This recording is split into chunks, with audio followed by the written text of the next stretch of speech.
World Bank gave Kenya an advisory telling them that this is not the right time to build SGR because it's not economically viable. Take for example, just look at it this way. A government used public resources and borrowed money to build an SGR from Mombasa to Nairobi, which is not very clear how much resources we obtain from that project. Then from Nairobi to some village or to some forest in Suswa, Narok, which is totally not used. That section of the SGR is not used. So money is being put into wrong projects which don't activate the economy to employ people, because the biggest problem of this country has proven to be unemployment. Because if people don't have money, they can't spend money which they don't have. So it means there is less circulation of money. The standard of living just goes up automatically. Maybe let's look briefly this project of SGR.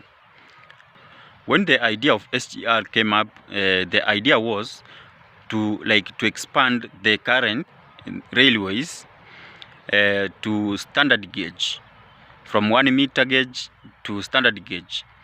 So it was like an improvement of the current railway. But later on, they changed the project to become a very brand new project. The whole project from Mombasa to where it is right now in Suswa, Narok, was estimated to be 500 billion Kenyan shillings.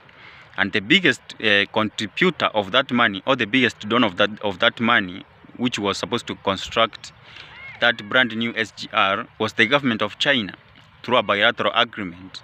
The government of China was supposed to contribute 450 billion, and the Kenyan government was supposed to contribute 50 billion to make it 500 billion to build the SGR and the moving stock. The moving stock in this case is the trains. So the government of China injected their money, whereby they were to contribute 90%, which was 450 billion, and the government of Kenya to contribute 10% of 50 billion. It is said that the government of China gave their part of the bargain, which was 450 billion, and the government of Kenya, instead of giving 50 billion, it gave 610 billion. So the project, which was supposed to be done by 500 billion, ended up to be done by 1.1 trillion. The money whose economic viability is not very clear. President Ruto went to China and he came up with an agreement with the same government of China to continue the railway from Suswa to somewhere at the border of Kenya and Uganda. How is that economically viable? What are we going to get from extending it to Busia, for example, and we have not achieved from Mombasa to Nairobi in the first place? So it is clear that most of the economic decisions we make as a country ends up dipping us deep into debt, and there is very small growth or economic growth of our country. One of the places where government should put money is, for instance, the energy sector. What if the government of Kenya invests on energy? What if Kenyans are supplied with free electricity? What is the economic viability of Kenyans getting free electricity? First, Kenyans will save so much from the bills they pay, and that money will be put into business, thereby making the cost of business to be low. When the cost of production or when the cost of doing business is low, it means there will be increased production. Increased production will give us surplus, not only to export, but also to consume as a country. Because most of the things we consume, including food items, are imported. Including maize, including onions. We import onions from Egypt, a desert. So what if we invest money to the energy sector, whereby making generating more electricity, thereby reducing the cost of electricity, or the cost of electricity, and even giving people free electricity. That one will attract investors and stimulate the growth of the economy. Another question I was asking myself is, what if we produce surplus food? For instance, look at the northern part of Kenya. Most of that area is semi-arid and it is not well utilized. You find pastoralism which is being practiced in that area, and it is not helping so much into the food security of the country. What if government invests money to irrigate the whole of northern Kenya? How much food will we produce from that area? Because there is no semi-arid area in Kenya where there is no big river. Start from Kitui County, where we have Athi River. Go to Turkana County, we have River Takwel. Go to Samburu County and those areas of Garissa, Wajir, we have Ewaso Nyiro North.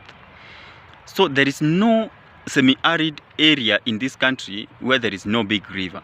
What if the government invests in those places, especially the project like the Gurana Kulalu project, which stalled long time ago? What if we invest in such projects? How will it translate in terms of food security of this country? We will produce more food, not only for us, but also for export. What if we invest money in education sector, whereby we will make education to be free? How much money will the people of Kenya, or the parents, or the people who are paying fees, how much money will they save from the process? The money which will be put in the building of the country, in creating of jobs, because no government will create jobs for everybody or to every citizen of its country. So government is investing money into wrong places.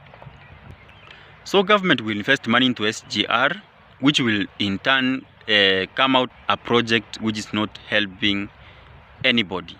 The biggest problem of this country has come out to be the people disguising as leaders, but in the real sense, they are politicians who have no idea of where Kenya is and where Kenya is likely to be. So going forward, people should just not fight with each other, not fight with the government, but engage in substantive arguments, in substantive engagements with the relevant authorities and change structures of governance so that we can grow our country together.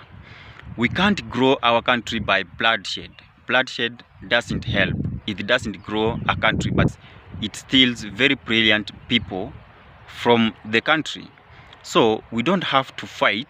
We need to sit on a round table and talk about our issues and look for solutions, which are peaceful solutions.